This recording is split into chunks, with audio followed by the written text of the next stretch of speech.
De toute façon, c'est De toute façon, l'intro. on fasse l'intro, je pense que les gens pourront arriver, effectivement. Ouais, vas-y. Vas-y, tu peux commencer. Bah, c'est parti, hein. Bah, écoutez, bonjour à tous, hein, pour ceux qui viennent d'arriver. On est super content, on est super content de vous avoir ici. Euh, on s'est donné là comme un challenge. On essaie de faire un webinar par semaine là, pendant la crise du Covid. Du coup, on imagine plein de sujets, on a plein d'expertises en interne et on s'est dit, on a quand même nous de plus en plus de clients et de prospects qui sont équipés sur HubSpot. Ce n'est pas forcément le cas il y a 4-5 ans où ça commence à arriver. Je pense qu'aujourd'hui, c'est un sujet qui peut intéresser beaucoup de monde. Et on s'était dit, bah, finalement, comment mettre un peu du rythme et donner quelques clés, quelques astuces aux gens qui ont l'outil et qui ont du mal à en sortir des choses, à être productifs. Et on s'est dit, bah, tiens, qu'est-ce qu'on peut faire en une semaine finalement avec HubSpot Marketing? Si tu peux passer les slides, Thibaut. Donc, très rapidement, je vais juste prendre 2 secondes. Marketing, pour ceux qui ne connaissaient pas, on est un partenaire HubSpot et on est à mi-chemin entre du conseil, de l'agence et de l'intégration. On va accompagner à peu près 80 clients actifs, un peu plus de 250 clients depuis 2012.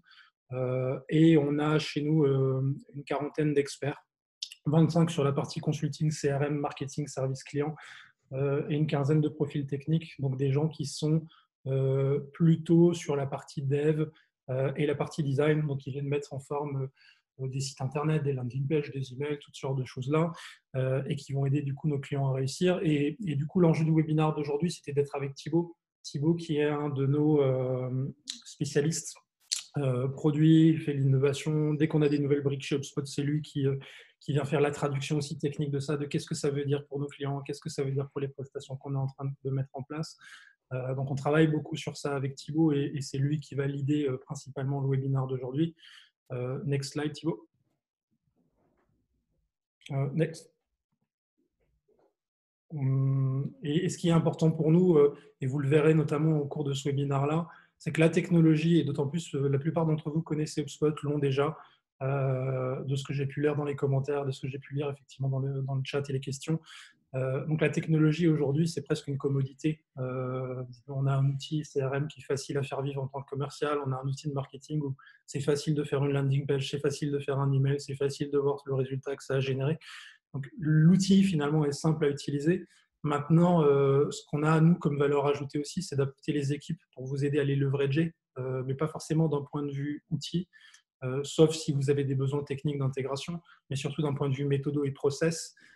Et on a besoin d'être organisé dans l'outil, organisé dans les campagnes qu'on fait, organisé dans les priorités qu'on se donne aussi, parce que finalement, le marketing, on peut en faire du matin au soir, et écrire plein d'articles, et faire plein de landing pages, et plein d'ads, et plein d'emails. Mais est-ce que tout ça, c'est efficace? Et souvent, ce qu'on se rend compte, nous, c'est que ce n'est pas les gens qui font le plus de campagnes qui ont les meilleurs résultats, ce n'est pas les gens qui bossent le plus qui ont le plus de résultats. C'est un moment les gens qui ont un bon ratio entre la réflexion, l'action et la compétence qu'il y a derrière. La compétence qu'il y a derrière, pour moi qui recrute en continu des consultants avec Patricia chez nous qui s'occupe de ce sujet-là, c'est plus aujourd'hui quelqu'un qui est un crack de la technologie. On a des gens qui sont de plus en plus différents dans ces métiers-là. Thibaut est ingénieur agronome, moi je suis biochimiste. On n'a pas des diplômes qui sont en lien avec ça, mais c'est un moment comment on peut appliquer un raisonnement scientifique, ou en tout cas une vraie logique, et une vraie logique astucieuse pour faire ce qui compte en premier, bien s'organiser, savoir interpréter un résultat et actionner les choses.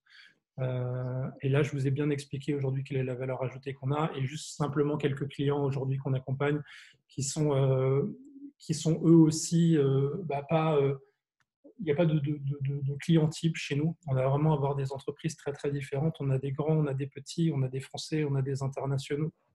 On a des gens dans l'énergie, on a des gens dans le service, on a des gens dans l'informatique, on a du SaaS, on a du software, on a des startups.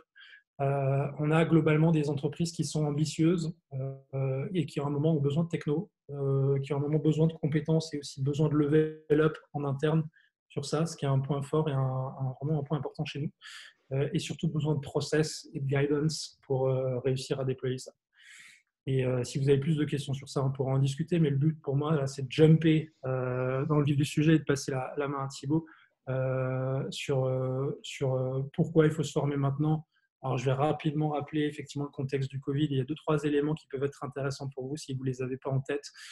Et ensuite, je laisserai la main à Thibaut sur la partie vraiment plus le cœur de ce webinaire, à savoir qu'est-ce qu'on ferait sur une semaine si on devait lancer des initiatives marketing avec HubSpot.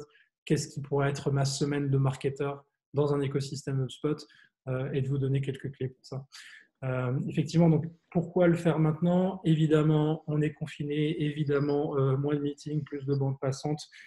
D'une manière générale, la formation, c'est un moment privilégié pour le faire. Ça peut être de la formation qui est autonome. HubSpot, aujourd'hui, il a un environnement de formation qui est incomparable par rapport à tous ses concurrents. Vous avez la knowledge base, vous avez les e-learning qui sont hyper bien faits. Qui sont un peu superficielles et très orientées outils, pas très orientées méthode, mais quand même, en tout cas, c'est une bonne base. Et aujourd'hui, c'est très difficile de se retrouver dans une situation où je ne sais pas faire ça et ce n'est écrit nulle part. HubSpot répond quasiment à tout en ligne, donc c'est assez facile de se former de manière autonome. Et aujourd'hui, ce qu'on peut aussi avoir, c'est la possibilité de se former via des gens comme nous. Donc nous, on a des programmes en notre cas, Coco, on est Datadocké. Et l'intérêt de ce qu'on va avoir, nous, en comparaison avec ce que peut faire de la formation en direct chez HubSpot ou de l'onboard en direct chez HubSpot, c'est d'apporter de la méthodologie, du process, des outils pour vous aider justement à leverager ça plus vite. Parce que l'outil va être facile à utiliser, mais comment je l'organise, comment j'organise ma pensée, comment je shift mon mindset de manière à être capable de déclencher de manière agile, rapide, efficace des campagnes. Aujourd'hui, il y a aussi un élément qui est important par rapport à ça, c'est que dans le cadre de la crise, et c'est pour ça qu'on en parle, évidemment, c'est une réalité pour tout le monde, il y a une prise en charge OPCO qui est facilitée par rapport à ce qui est le cas d'usage habituellement. Donc, ça peut aller jusqu'à 70% pour les entreprises. Donc, vous pouvez aujourd'hui former vos salariés avec des facilités financières qui sont peut-être pas là en temps normal ou peut-être pas disponibles pour tout le monde si vous n'avez pas cumulé assez de budget. Aujourd'hui, il y a effectivement une poche de budget qui est facilitée pour toutes les entreprises dans le cadre de la crise. On pourra vous faire un follow-up sur ce sujet-là pour ceux que ça intéresse à l'issue de ce webinaire. Et après, comme je le disais aussi en intro, c'est préparer tout simplement aussi la reprise. Effectivement, on espère qu'il y a une reprise. Alors, il y a des scénarios. La plupart des dirigeants avec qui je discute ont trois scénarios. Il y a un scénario à court terme. Il y a un scénario à court terme sur juin-juillet. Il y a un scénario qui est plutôt septembre, octobre, novembre. Et puis un scénario un peu plus pessimiste qui est juin-juillet 2021. Ça dépend bien évidemment de votre secteur d'activité. Si vous êtes un restaurateur, si vous faites de l'événementiel, et si vous faites d'autres types de prestations, ça, effectivement, il y a une certaine variabilité aussi. En tout cas, on essaie d'accompagner des gens pour être au taquet au moment où effectivement leur activité va reprendre. Et tous ces sujets de fond sont évidemment des sujets qu'on peut travailler en ce moment. Je te laisse avancer, Thibaut. Ouais. Alors, rentrons dans le vif du sujet. Le One Week Challenge. Donc, évidemment, c'est 5 jours. On a enlevé le week-end. Bon, même si le samedi, ça ressemble à un mardi actuellement et inversement, c'est quelque chose que vous pouvez appliquer dans un contexte un peu normal. Donc, sur ces 5 jours, comment on va traiter notre montée en compétence sur HubSpot? Le premier jour, ce serait structurer sa pensée et définir ses campagnes prioritaires. Donc, finalement, le premier jour, on ne rentre même pas sur la plateforme HubSpot. On structure sa pensée pour construire ses objectifs, sa stratégie et ses campagnes prioritaires qui vous allez traduire ensuite dans HubSpot. Ça vous permet de raconter une histoire, de structurer votre apprentissage de HubSpot autour de quelque chose qui veut dire quelque chose pour votre business. Deuxième jour, on découvre HubSpot, sa philosophie et ses outils. Donc là, on va découvrir HubSpot, c'est une plateforme qui existe depuis une dizaine d'années aujourd'hui. C'est ça, Christian? Ça existe depuis 2006. Donc, ça plus fait d'une dizaine d'années. une quinzaine d'années. Et pour ceux qui connaissent déjà, alors on peut dire Thibaut, pour ceux finalement qui connaissent déjà la plateforme, ils peuvent passer directement au jour 3 parce que le jour 3, a priori, il y a quand même beaucoup de travail. Jour 3, on rentre dans le dur. On va traduire sa campagne qu'on a pensée au jour 1 dans HubSpot. Donc là, nous, on va vous donner quelques outils, quelques conseils pour faire ça. Et le jour 4 est aussi un jour plein, un jour de 8 heures, sur promouvoir sa campagne. Comment on fait ça avec HubSpot? Et le Day 5, qui a analysé sa campagne, qu'on a mis en place dans les jours 3 et 4, c'est quelque chose qu'on oublie souvent parce qu'on a souvent la tête dans le guidon et on ne prend pas le temps d'analyser ses campagnes. Alors, nous, on en a fait un jour juste pour ça parce que ça ne doit pas être laissé de côté. Donc, ce schéma de 5 jours, on ne le sort pas du chapeau. C'est quelque chose qu'on fait chez nos clients, notamment dans le cas où il y a des nouvelles personnes qui arrivent dans des équipes. Et au lieu de montrer la plateforme et montrer tous les outils, les uns décorrélés les uns des autres, pour lui montrer tout ce qu'on peut faire avec HubSpot, on lui donne ce challenge d'une semaine de construire sa campagne, traduire sa campagne, promouvoir sa campagne, analyser sa campagne, pour que, en plus de sa montée en compétences, il mette une campagne en place pour son entreprise. Donc, c'est à double valeur, si on veut. OK. Alors, si vous êtes prêts, on attaque avec le jour 1. Donc, le jour 1, c'est être au clair sur ses objectifs. Nous, quand on accompagne des clients, on va toujours, d'abord, avant de mettre les mains dans HubSpot, faire un plan tactique. Donc là, l'idée, c'est vous donner un peu ce feeling-là et vous faire vous poser sur vos objectifs et vos campagnes prioritaires, vos use cases à réaliser, avant de mettre les mains dans HubSpot et se précipiter sur toutes les fonctionnalités possibles. Donc finalement, qu'est-ce qu'il en sort de tout ça? Ça va être un mapping de vos objectifs business, d'entreprise. Vous reprenez vos objectifs principaux et vous les découlez en sous-objectifs, en sous-objectifs. Et à un moment, vous allez arriver à des sous-objectifs où vous allez pouvoir apposer des choses que vous faites dans HubSpot. Dans ce cas-là, on peut trouver un nouveau site web, une stratégie de contenu premium, le lancement d'un blog. Ça, c'est des choses qui sont faisables dans HubSpot, mais on les impose à des objectifs d'entreprise. Ça permet de ne pas oublier, de garder en tête que tout ce qu'on fait dans HubSpot, ça va servir à l'objectif principal de l'entreprise. Et ce qu'on remarque… Ouais, pardon, vas-y. Je dis juste, c'est peut-être des choses que vous avez déjà fait. Donc déjà, votre jour 1 est raccourci, ce qui est plutôt une bonne nouvelle. On remarque, nous, quand on est en touche avec nos clients dans les démarrages de projets, c'est que souvent les objectifs sont un peu vagues ou trop générales, ou alors font appel à plein de choses. Évidemment, on veut générer des leads, évidemment, on veut vendre tous nos produits, évidemment, on les vend à plein de boîtes différentes et à plein de personnes différentes. Et le problème après du marketing et notamment des campagnes dans HubSpot, c'est que faire des campagnes qui parlent à tout le monde, qui poussent tous vos produits et qui sont toutes prioritaires, c'est typiquement, généralement, c'est le chaos derrière dans l'organisation. C'est-à-dire qu'on va faire des campagnes où on tape au milieu et finalement, ça ne marche pas, quoi. On fait un article de blog général, il n'est pas ranké, il n'est pas spécifique, il n'a pas de l'entraîne. Derrière la landing page, il ne convainc pas personne. C'est qu'à un moment, il faut aussi faire un effort qui est métier, et c'était l'enjeu de ce premier jour-là pour nous. C'est un moment peut-être de choisir une petite partie du scope qui est stratégique pour vous et de vous dire, tiens, moi, ce qui est important en ce moment, c'est le produit A parce qu'il est vraiment attendu d'un point de vue business et stratégique. Là où j'ai le plus de chances de le vendre, effectivement, j'ai 4-5 personas différents qui sont susceptibles de l'acheter. Mais j'en ai un qui représente 50% à lui tout seul du potentiel.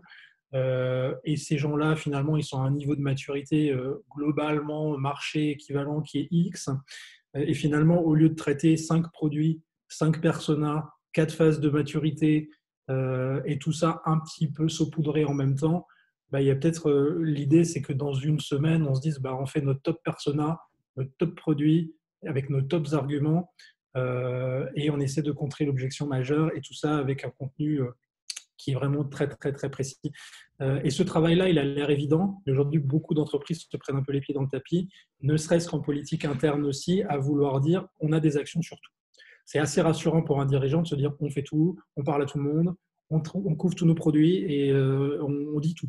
De la même manière qu'on avait des sites internet effectivement de 80 pages, avec derrière des onglets de niveau 4, on a écrit tout sur tout, sous personne de lit, mais on se rassure soi-même d'avoir tout couvert.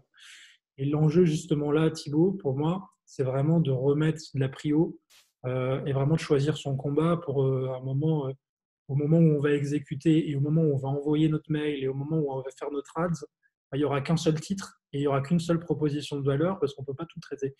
Et c'est l'enjeu là, day one, c'est déjà d'être au clair et d'avoir choisi sa guerre. Ouais, complètement.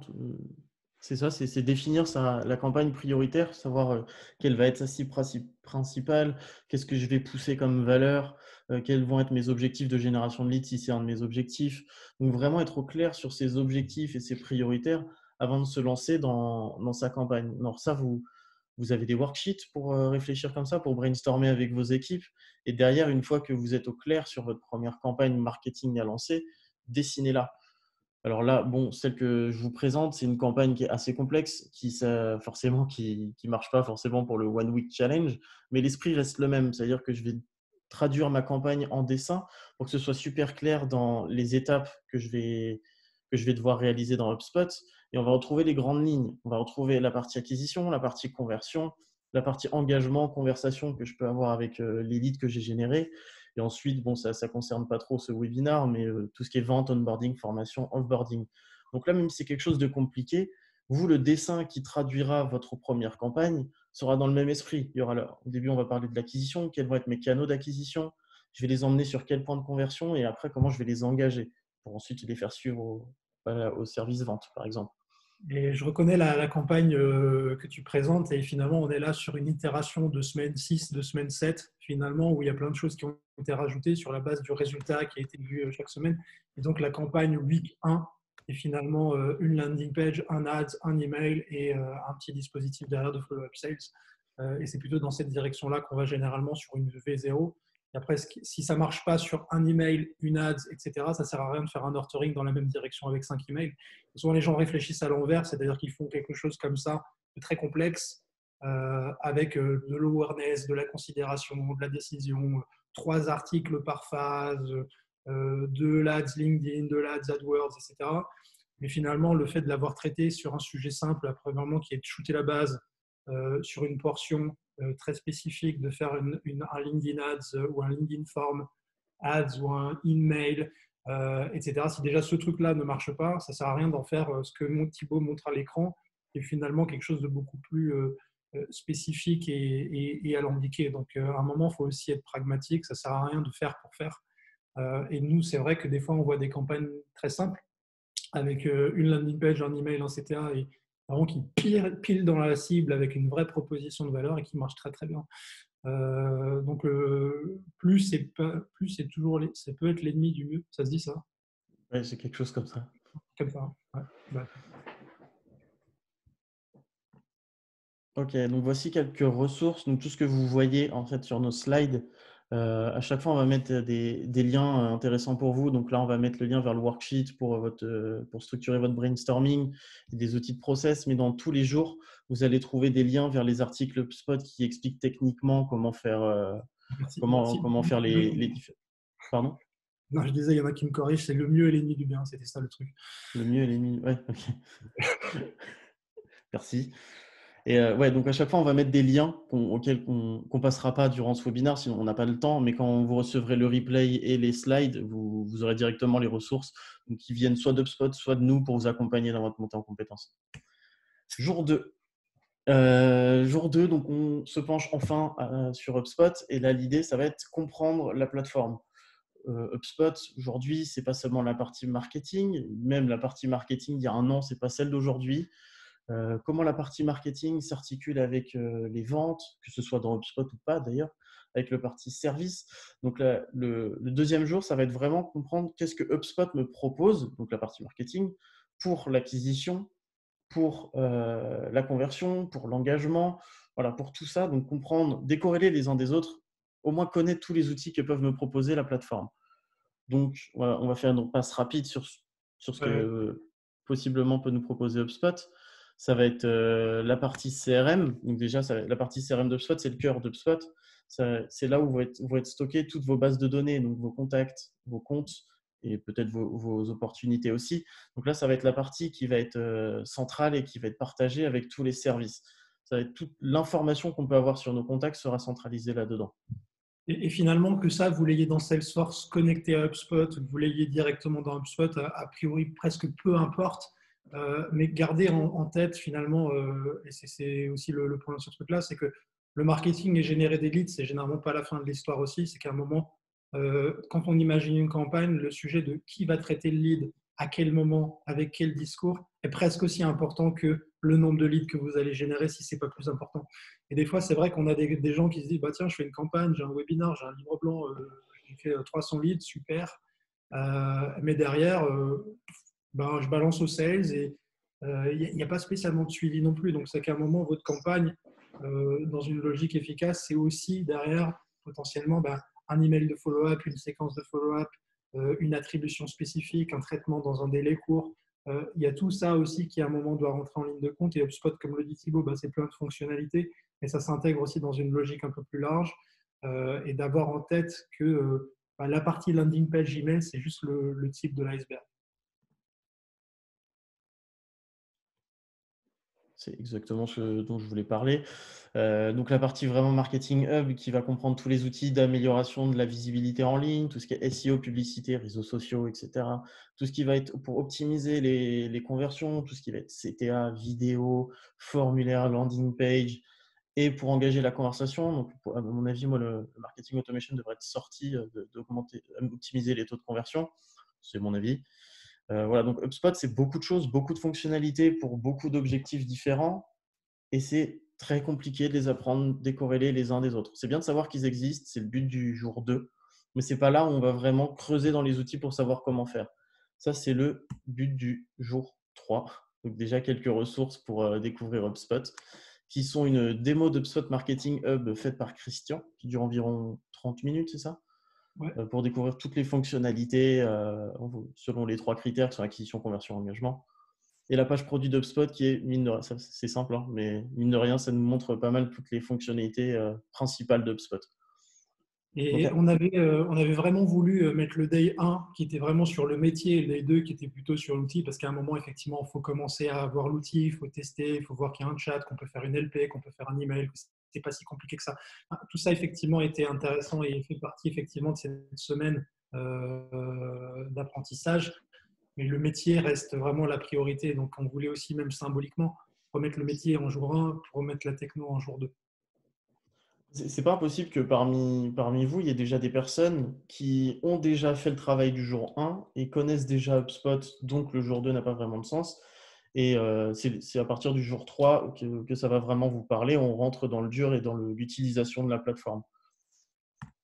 Hop. Donc, jour 3, on structure notre apprentissage d'HubSpot, notre maîtrise d'HubSpot autour de la construction d'une campagne. Donc, qu'est-ce qu'on va voir pendant le jour 3? Le jour 3, il est vraiment très complet, hein. On va créer une campagne, créer un formulaire, créer une landing page, créer une thank you page, créer un CTA qui est un appel à l'action et un email de promotion. C'est-à-dire que tous les outils principaux d'HubSpot, on va les articuler autour de la campagne que vous avez dessinée en jour 1. Alors, pour entrer un peu plus dans le détail, créer une campagne. Une campagne dans HubSpot, c'est ni plus ni moins qu'un agrégat de tout ce que vous allez pouvoir créer dans HubSpot, c'est-à-dire des emails, des CTA, des blog posts, etc., que vous allez centraliser sur une page autour d'un objectif commun. Donc, fixez-vous des objectifs pour votre campagne en termes de visite, en termes de génération de contacts, influence de contacts, pourquoi pas deal gagné ou deal généré, donc ça, que ce soit dans HubSpot ou autre, peu importe, du moment que c'est connecté. Donc voilà, centralisez vos efforts marketing autour de campagnes. Ce sera plus facile demain pour vous y retrouver. À chaque fois, on a mis un lien pour vous montrer comment faire dans HubSpot. C'est un lien de la knowledge base d'HubSpot qui explique très bien comment faire ces outils-là. Parce que la valeur de ce webinaire, c'est plus vous donner nos conseils plutôt que regarder dans le détail techniquement comment ça se passe. Il y a des articles qui le font très bien. Créer des propriétés et des formulaires, j'insiste là-dessus parce que les propriétés, c'est le cœur de votre HubSpot. Ça va être là que va résider toute la donnée et tout l'enrichissement que vous allez pouvoir avoir sur vos contacts, vos comptes, vos deals, etc., vos produits. Quelques conseils pour les propriétés. Privilégiez les propriétés de type liste, ce qui va vous permettre derrière de pouvoir segmenter plus facilement vos bases de données. Donc liste, checkbox, ce genre de choses. Minimiser les champs texte libres parce que vous n'allez pas pouvoir segmenter et les gens ils vont marquer un peu ce qu'ils veulent. Limiter l'accès aux propriétés. Ça, c'est hyper important. Pourquoi? Pour éviter les doublons. Et finalement, comment s'organisent les propriétés aujourd'hui dans votre HubSpot? Ça doit résider dans le cerveau de peu de personnes qui sont au courant de tout comment vous gérez votre donnée. Les doublons, ça veut dire qu'il y a la même donnée qui va résider dans 2 propriétés différentes. Vous allez vouloir segmenter votre base. Forcément, ça ne va pas être juste. Donc, attention à ça. Les propriétés, c'est là-dedans que va résider l'information. Donc, ces propriétés, on les organise dans des formulaires. Des formulaires qui vont être le front de vos propriétés. Les formulaires, attention à la taille de vos formulaires. Ça doit refléter la valeur de l'offre que vous proposez. Si c'est une inscription à une newsletter, on ne va pas s'amuser à demander 5 km de champ. Si c'est un webinar, on s'en a fait l'expérience, on demande un peu plus d'infos. Utilisez aussi… Ouais, ce que moi j'ai tendance à dire, c'est qu'il n'y a pas de règle religieuse de combien de chants, combien de machins, etc. Je pense que ce qui est important, c'est de poser les questions qui vous permettent derrière de faire ce qui doit être fait avec ce contact. S'il doit être traité commercialement, qu'il y a une information dont on sait ils ont besoin, bah, mettez un menu déroulant qui va le dire, quoi. Si vous avez besoin de les engager derrière dans un nurturing spécifique, parce que bon, il y a pas assez de maturité sur votre marché, posez les 2-3 questions qui vous les permettent de les mettre dans les bons buckets.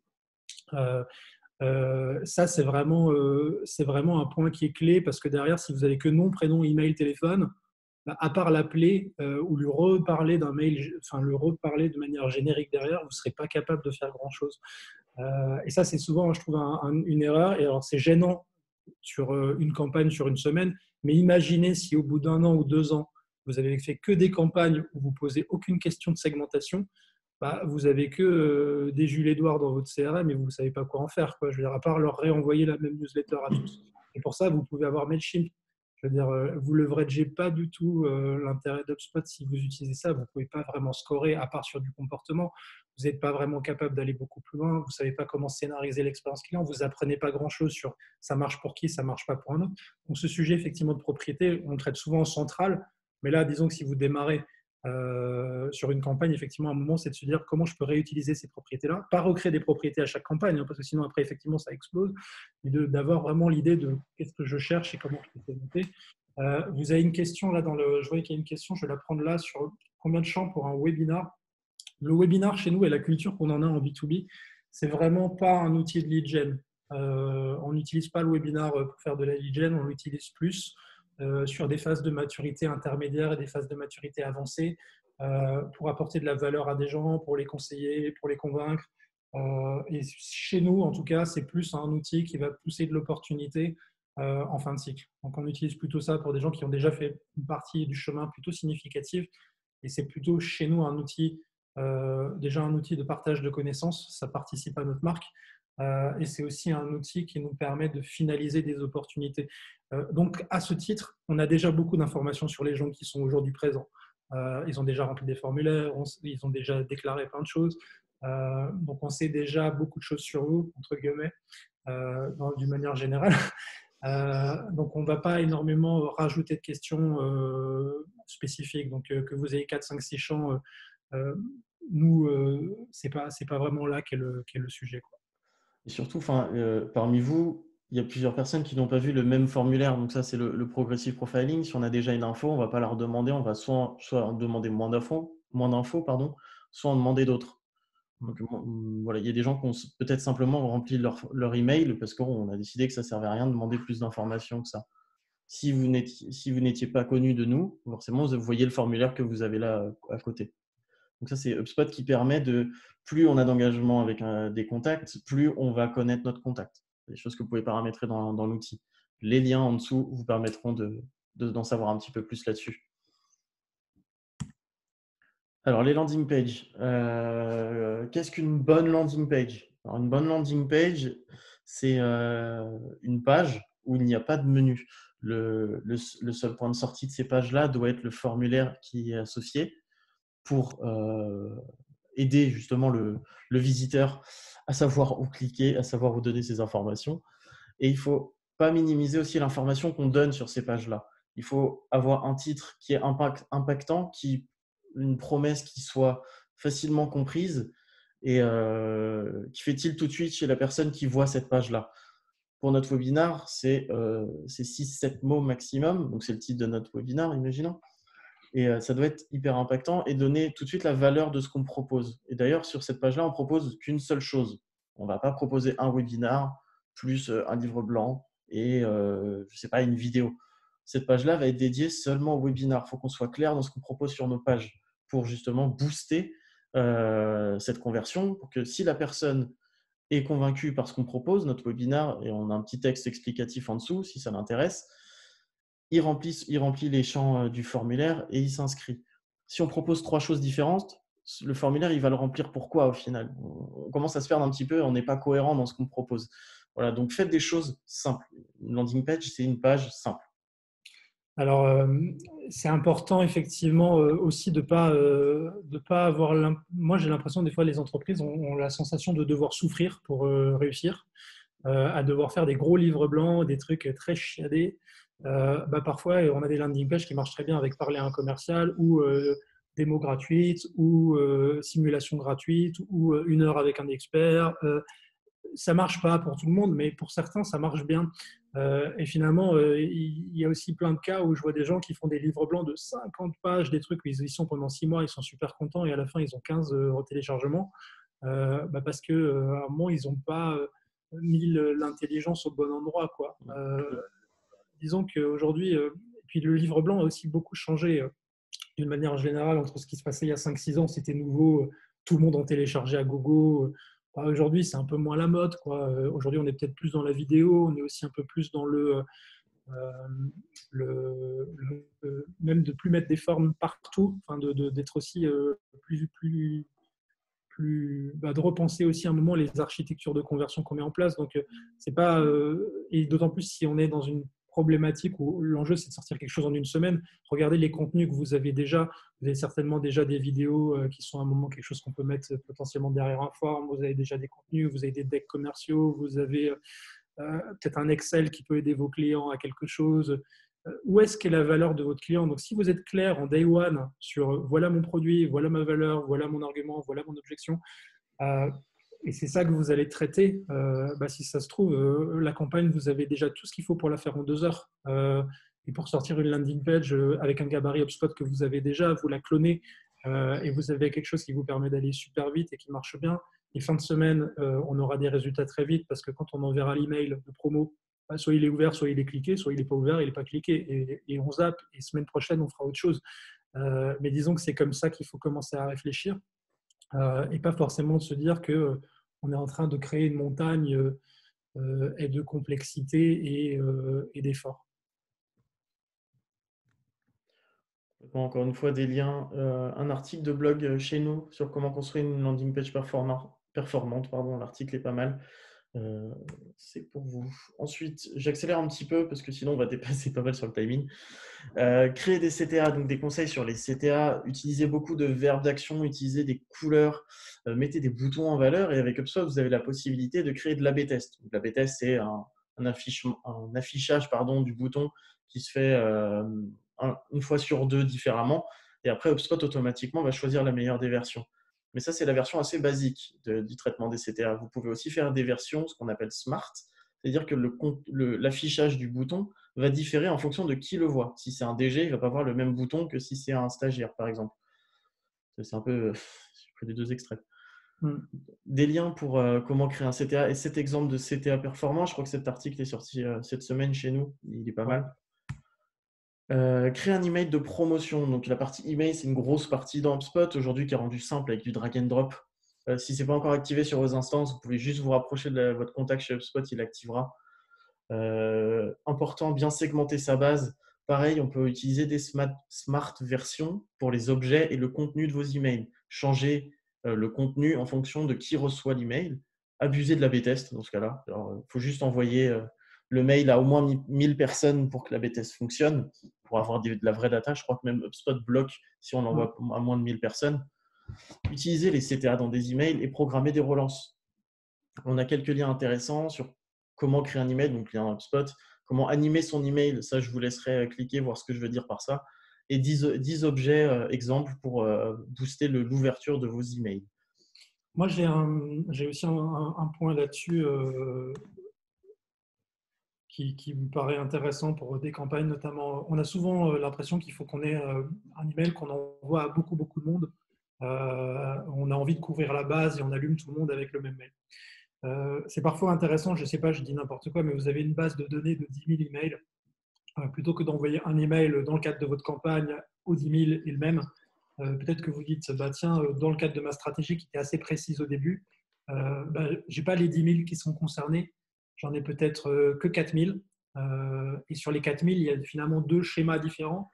Il y en a un où le titre du mail, ça va être pour 2 000 d'entre eux, ça va être ça, et pour 2 000 autres, ça va être ça.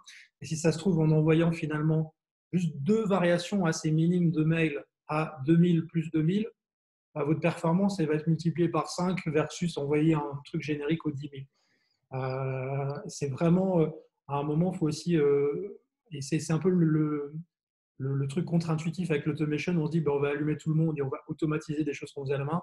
Et il y a aussi une philo derrière qui est de se dire tiens, à un moment, comment on peut aussi être un peu plus gourmet et gastronomique dans ce qu'on fait plutôt que de faire du fast-food à la chaîne.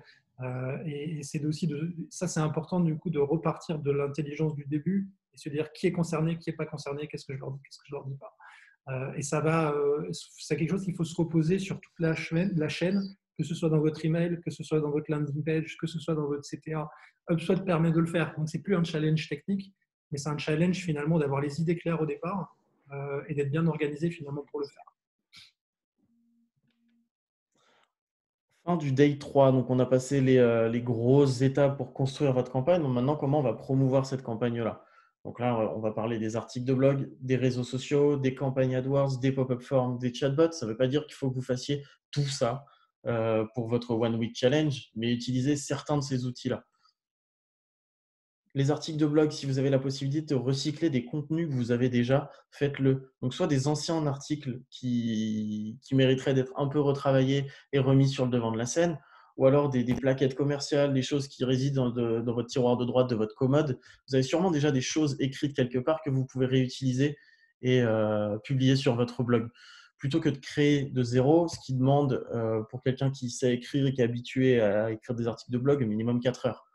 Donc, ça vous bouffe pas mal de votre day 4 quand même. Donc, si vous pouvez recycler, n'hésitez pas. Traitez des sujets connexes à votre campagne prioritaire. Enfin, la campagne que vous avez lancée, pardon. Donc là, ça va être des sujets annexes ou un petit point précis de votre campagne pour que les articles de blog que vous allez mettre en ligne, ou les articles de blog que vous allez mettre en ligne, redirigent naturellement vers votre point de conversion de votre campagne que vous avez lancée. Donc, ce qu'il faut retenir de là, essayez de recycler au maximum si c'est possible et pertinent. Nous, ce qu'on fait pas mal avec nos clients, même ce qu'on fait en interne, c'est que le contenu est un point toujours de friction énorme dans une campagne, dans le marketing en général. C'est que sortir de la matière, c'est lourd et long. Pourquoi? Parce que les gens qui savent, c'est souvent les fondateurs, les directeurs commerciaux, c'est eux qui ont la vision la plus complète de l'offre, qui connaissent le mieux le client parce qu'ils les pratiquent depuis des années, ils les respirent. Ce qui n'est pas forcément le cas de votre responsable marketing qui vient d'arriver dans la boîte et qui, à un moment, connaît bien HubSpot, mais pas forcément super acculturé au métier. Donc, ce qu'on essaie de faire pas mal, c'est d'interviewer aussi ces gens-là. Et moi, je sais que typiquement, chez nous, quand on a un article de blog un peu métier et un peu complexe à faire, je prends 10 minutes avec la personne qui va l'écrire et je lui dis, en gros, voilà ce qui est important, voilà le point, voilà le plan, sujet A, ça, il faut que tu penses vraiment à dire ça, attention à cette partie-là, et voilà l'erreur qui est souvent rencontrée chez nos clients, nos prospects, et ça, il faut que tu leur expliques. Et globalement, derrière, on a une colonne vertébrale qui fait que tous les articles sont un peu plus pertinents. Donc ça, c'est un point qui est pour moi assez important en termes de productivité. Et je voulais reboncer aussi rapidement sur les CTA. On avait dit que les CTA effectivement peuvent être A/B test, les CTA peuvent être smart. Mais si par exemple j'ai 50-100 articles de blog et que j'ai un CTA un peu générique qui est en bas de chaque article, dans la sidebar, si à un moment vous avez la campagne du moment c'est juste aussi de repenser à se dire tiens, on a 50 articles qui sont bien lus et qui intéresseraient, et cette campagne intéresserait les gens qui lisent ces articles-là, peut-être de mettre une version smart provisoire de ce CTA pour que du coup, ils se retrouvent sur plein d'articles qui sont déjà bien rankés en SEO et que du coup, ça apporte aussi un peu de grain à moudre à votre campagne. Il y a plein de petites choses qui peuvent être faites en 5 minutes de clic dans HubSpot. Encore faut-il y penser. Donc, c'est tout ça, en fait, de rentrer dans cette logique de comment je peux promouvoir au max et qu'est-ce que j'ai déjà comme ressources en termes de trafic, de contenu que je peux réutiliser, d'autant plus que j'ai qu'une semaine pour réussir. Donc, il faut quand même que je ne réinvente pas la roue. Évidemment, pour la promotion, on parle des réseaux sociaux. Focalisez-vous sur ceux qui sont pertinents pour vous. Dans HubSpot, vous pouvez tout centraliser. Donc, LinkedIn, Twitter, Facebook, Instagram sont les réseaux sociaux que vous pouvez centraliser dans HubSpot. Et vous pouvez aussi programmer vos posts. Donc, dans le Day 4, si vous avez des articles, poussez-les sur les réseaux sociaux. Si vous avez une landing page, programmez sa publication sur les réseaux sociaux. Tout ça, vous pouvez le programmer dans HubSpot pour tous les réseaux sociaux, l'automatiser pour pas que ça vous prenne de temps ensuite quand vous allez lancer votre campagne. et utiliser la partie d'avant, donc tout ce qui est content, tous les articles qui sont déjà peut-être publiés, tous les articles que vous allez recycler, peut-être un nouvel article. Utilisez tout ça pour augmenter votre présence sur les réseaux sociaux. Parce qu'en finalité, il y a des CTA dans ces articles. Les gens vont lire l'article et possiblement cliquer sur le CTA qui est votre nouvelle campagne que vous lancez. Donc, utilisez votre contenu pour augmenter votre présence sur les réseaux sociaux. C'est assez simple à faire de créer des posts sociaux et pour le coup, ça marche plutôt pas mal. Il y a un article intéressant à ce sujet-là, c'est le duo gagnant réseaux sociaux plus content marketing. Ouais. Je me mélange entre le nom de la boîte et marketing. Je vous laisserai lire cet article qui est intéressant pour voir comment articuler les deux outils ensemble pour la promotion. Ouais, et puis un peu de social ads aussi, quoi. Hein. Enfin, on peut aussi après derrière Et les la campagnes même. payantes. Pardon? C'était juste le pour d'après. Ouais, Vas-y, je t'en prie, parle des social ads. non, mais j'aime bien parler des social ads, c'est mon petit Eh ben, mon péché. vas-y, je te le laisse. Je te le laisse Ok, celui-là. vas-y, vas-y. Du coup, la même philo, encore une fois, que tout le reste, hein, un contenu effectivement potentiellement recyclé, une proposition de valeur claire. Le social ad, c'est parfois le point qui fait que la campagne elle marche ou elle marche pas, hein, parce que naturellement, les gens n'ont pas un reach dingue, sauf si vous êtes déjà super bon et super suivi, etc.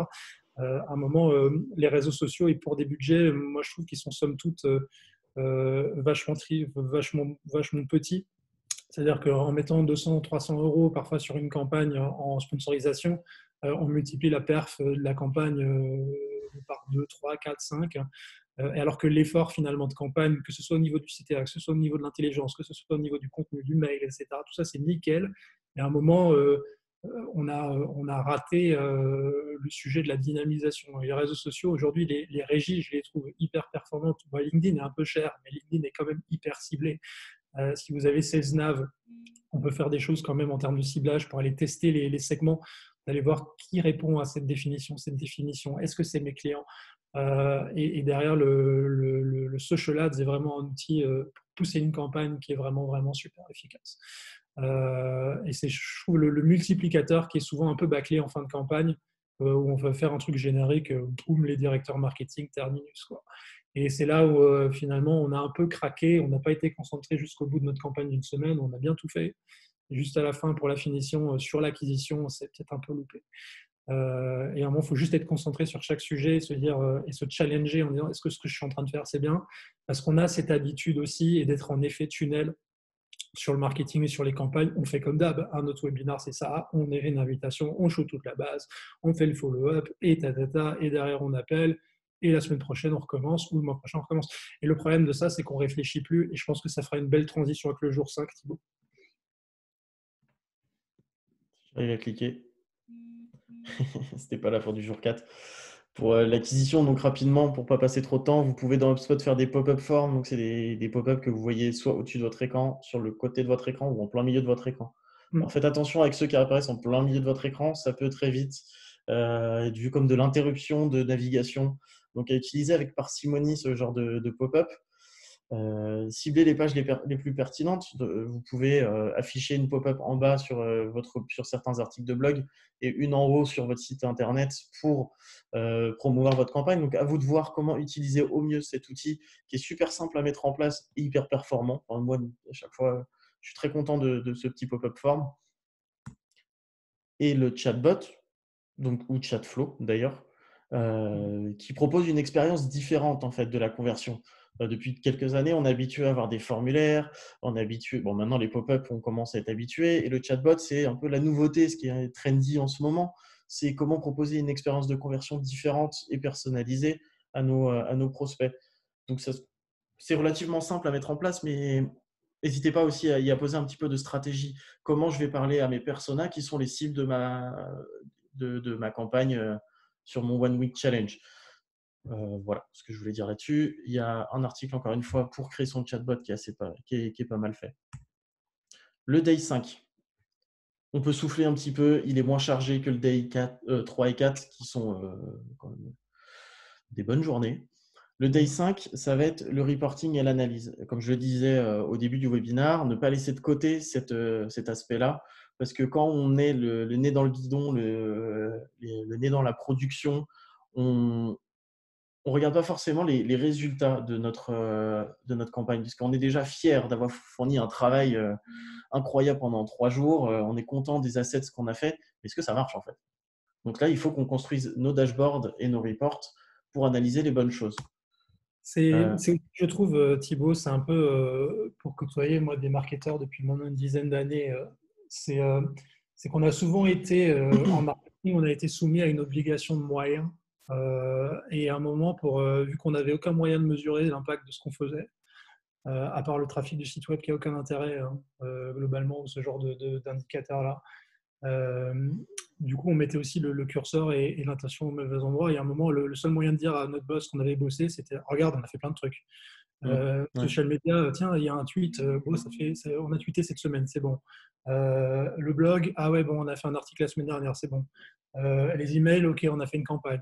On était tellement sur du quanti que ça a complètement absorber la conversation et du coup ça a habitué beaucoup de marketeurs à plus regarder ce qu'ils font et la performance de ce qu'ils font. Je caricature un petit peu, mais en tout cas il y a un moment, il y a finalement, je trouve, au moins une emphase qui a été mise sur la quantité et le fait d'activer tout un maximum de leviers et de traiter un maximum de sujets et de faire bien les événements comme on avait dit qu'on ferait et de respecter finalement un plan d'action quanti sur l'année réglé au trimestre avec un budget qui est maîtrisé. Plutôt que de se dire est-ce qu'on a fait des choses qui comptent et est-ce que finalement la réponse c'est pas de faire une douzaine, une vingtaine de petites campagnes très simples, etc., qui génèrent du résultat, qui nous font apprendre des choses et qui derrière aussi intéressent nos clients et sur lesquels on va pouvoir être capable de se dire tiens, cette campagne nous a permis d'apprendre ça, qu'est-ce qu'on fait le mois prochain, qu'est-ce qu'on fait l'année prochaine, comment on revoit notre fusil d'épaule, enfin un truc avec fusil d'épaule, je ne sais plus exactement comment on l'a dit, Changer c'est son là, fusil d'épaule. changer son fusil d'épaule, euh, pour être capable derrière voilà, d'enfin tendre vers une performance qui est acceptable et intéressante. Et donc l'analyse, c'est une journée entière, c'est beaucoup une journée entière. Donc peut-être la première fois, ça va être une journée entière, et puis après derrière, vous automatiserez tout ça avec du mix panel, avec plein d'outils, avec même ne serait-ce que HubSpot en natif va déjà vous donner tellement d'infos si vous étiez d'ailleurs, si d'aventure vous vous intéressez à ce qui se passe, ça va vraiment vous donner beaucoup d'informations. Et donc, moi, je pense que on a voulu en faire une journée complète de ce sujet-là. Ouais, il y a lieu d'avoir une journée complète parce que c'est vrai, tu le disais bien, on avait des analytiques super simples, mon taux de visite sur mon site, qui a cliqué dans l'email marketing pour que j'envoie cette liste aux commerciaux pour qu'ils les appellent. Donc aujourd'hui, les reporting qu'on est capable d'avoir, c'est plus ça. Aujourd'hui, le marketing peut enfin, j'ai envie de dire, connaître son ROI et maîtriser son ROI, améliorer son ROI. Ça, c'est des choses, vous n'avez pas besoin de sortir de HubSpot pour les avoir. Il faut juste avoir une licence minimum pro, voire enterprise pour accéder à ce genre de reporting. Mais finalement, ça va être dans mes actions marketing. Donc, je fais des emails, je fais des landing pages, j'ai mon website, j'envoie des emails de promotion, j'ai un chatbot. Qu'est-ce qui influe sur le business de mon entreprise? Donc ça, c'est des types de modélisation. C'est quel CA généré j'attribue à chaque asset marketing. C'est des choses que HubSpot fait aujourd'hui et vous donne une bonne vision sur les actions marketing qui génèrent du business et soutient le service commercial. Là, on ne parle plus aujourd'hui de combien j'ai généré de contacts par jour. On parle de vraiment quelles sont mes actions marketing qui ont un impact sur mon entreprise. Vous pouvez le mesurer différemment par source. Quelle est la source qui me drive le plus de business? Quel est le contenu ou le type de contenu qui me drive le plus de business? Il n'y a plus besoin d'être ingénieur aujourd'hui pour avoir ces informations-là. Donc, passez du temps sur votre reporting, regardez ce qui est faisable, regardez ce que propose HubSpot en modèle de dashboard, qui sont quand même pas si terribles que ça. Et c'est pas mal pour commencer. Vous avez bien sûr la possibilité de créer des dashboards personnalisés pour ensuite deep dive un petit peu plus dans l'analyse, être un peu plus fin dans l'analyse de ces données pour mieux gérer la campagne prochaine.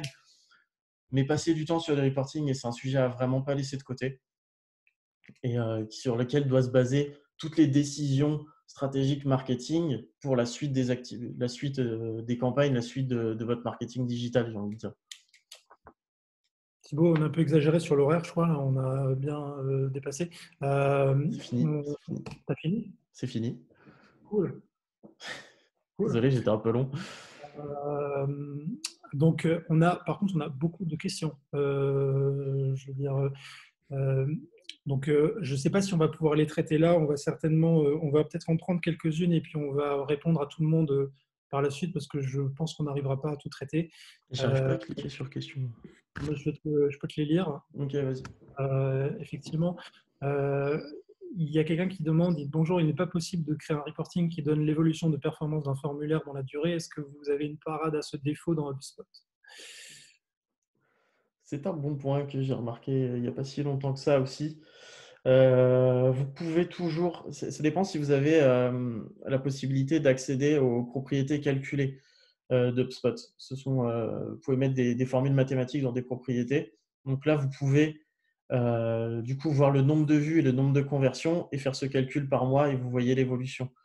C'est assez manuel, ça va être moins graphique, mais vous pouvez avoir cette information-là directement dans HubSpot. Les propriétés calculées, il me semble que c'est que sur la version Enterprise, mais je ne suis pas sûr de ce que je raconte. Et on a Virginie qui nous demande le pop-up, ça se trouve où dans HubSpot et est-ce qu'il faut un sous-domaine pour le créer? Alors moi, je vais peu répondre à ça, c'est qu'il ne faut pas de sous-domaine pour le créer. Donc c'est le lead flow, hein, Thibaut. Ouais, c'est ça. Ça s'appelle lead flow et c'est dans Non, Capture Lead. ça s'appelait Leadflow avant, ça s'appelle Pop-up Form maintenant. Okay. Et c'est quand on veut créer un formulaire, je crois que c'est dans Lead Capture Form, et là on choisit le type de formulaire, soit classique, soit pop-up. Okay. Et après, on avait une question sur nos conseils concernent quelle version d'HubSpot? Alors, ça je peux en parler. Les versions d'HubSpot sur la partie marketing, qui est principalement le sujet aujourd'hui, il y a version starter, version professional et version enterprise. Si je vais résumer ça, donc vous avez dans le deck que Thibaut va vous envoyer, vous avez l'information sur la démo complète du professional, qui est le produit le plus historique et le plus rencontré d'HubSpot, hein, qui est le produit d'automation, d'acquisition, d'inbound d'HubSpot, et qui est vraiment un produit très, presque vintage maintenant, hein, mais qui est du coup très efficace et souvent utilisé. Et on a le starter qui est plutôt un produit pour les petites entreprises. Moi j'ai envie de dire, et dedans on a quoi? On a les emails et on a quelques outils effectivement de tracking qu'on peut mettre sur le website. C'est assez basique. Et ça permet en tout cas de démarrer. Quand vous n'avez pas du tout de ressources ou de savoir-faire en marketing, je trouve que c'est un bon compromis. Pro, ça permet de faire tout ce qu'on a montré ici, peut être fait en pro. Modulo, le dernier type de reporting, ou si on veut vraiment le personnaliser, là c'est la version Enterprise. Mais ce qui déjà ne va pas concerner la plupart d'entre vous. Si déjà vous utilisez, si vous arrivez aux limites d'une version pro, vous êtes déjà très très bon. Oui. C'est extrêmement complet et souvent, il y a vraiment moyen d'activer 99,999% de tous les leviers qu'il vous faut. En tout cas, en B2B, c'est vraiment très puissant. La version Enterprise va plutôt rajouter des logiques de partition de base, clustering, reporting très avancé. Mais pour faire du reporting très avancé, il faut avoir plein de campagnes, du coup plein de marketeurs. Donc finalement, l'enterprise, c'est plutôt un produit pour boîtes qui ont beaucoup de databases et qui ont besoin de fonctionnalités très avancées. Et qui ont plusieurs sites internet à suivre, ou alors qui ont une notion internationale, ce genre de choses. C'est gérable dans l'enterprise et c'est moins bien segmenté dans le pro, je dirais. Et une question aussi sur est-ce qu'on fait la promotion en une seule journée? Alors, le but de ce qu'on a présenté quand on disait qu'il y a 5 jours, c'est un peu, je ne vais pas dire que c'est métaphorique, mais c'est presque métaphorique. La manière dont vous gérez les jours, et si vous voulez le faire en une journée et vous mettez 2 heures par thème, c'est aussi envisageable. Le but en fait de la formation que nous on délivre, c'est de travailler sur des use cases, travailler sur le métier, décomposer ça en campagne et puis derrière vous aider à les mettre en place. Donc faire la formation, la promotion en une journée, parfois ça peut prendre moins. Ça dépend vraiment de où est-ce que vous en êtes et le nombre de sujets qu'on choisit de traiter en profondeur. Donc ça va. Et puis le One Week Challenge, ça sert à setup au final tout ce dont vous avez besoin pour lancer votre campagne. Donc une fois que les 5 jours sont terminés, imaginons le lundi prochain, on passe le week-end, là vous lancez votre promotion et vous avez tout préparé la semaine d'avant. La promotion, vous pouvez la faire en une journée ou une semaine ou 2 semaines. Après, c'est à vous de voir quelles sont vos ambitions là-dessus. On a quelqu'un qui demande sur l'Ads, une petite question sur l'Ads, c'est une campagne qui est construite sur Facebook, Ads est suivie sur HubSpot et une campagne qui est construite complètement sur HubSpot. C'est quoi la différence? Alors, je suis pas spécialiste là-dessus et j'ai pas envie de dire n'importe quoi, mais je pense qu'on a moins de granularité en passant par HubSpot que directement par l'outil Facebook.